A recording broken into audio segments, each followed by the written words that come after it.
BJP தமிழ்நாட்டை capture பண்ணிடுச்சுன்னா ம். அதுக்கப்புறம் இந்தியாவில் வந்துட்டு ஃபாசிசம் அப்படின்றது ம். தலதரிக்கிற அளவுக்கு அது வந்துட்டு பெருசாக வளர்ந்துரும். ஓகே. அதை விட்டுறக்கூடாது அப்படின்றதுனால தான் அவர் ரொம்ப தெளிவாக இருக்காரு.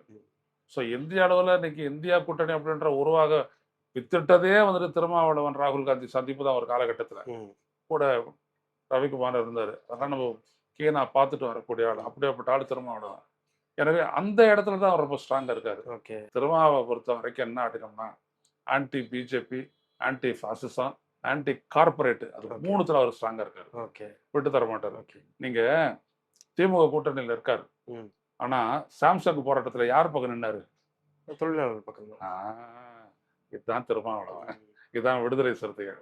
அவங்கள பொறுத்த வரைக்கும் அந்த 5 ஸ்டார் இருக்கு இல்லையா, அந்த நட்சத்திரத்தினுடைய 5 தமிழ் தேசியம், முதல்ல சாதி ஒழிப்பு, ம். தமிழ் தேசியம், பெண்ணுரிமை, தொழிலாளர் விடுதலை, அடுத்தபடியா ஏகாதிபத்திய எதிர்ப்பு. ம். இதுல இருந்து நான் அசைஞ்சே கொடுக்க மாட்டேங்க. ஓகே.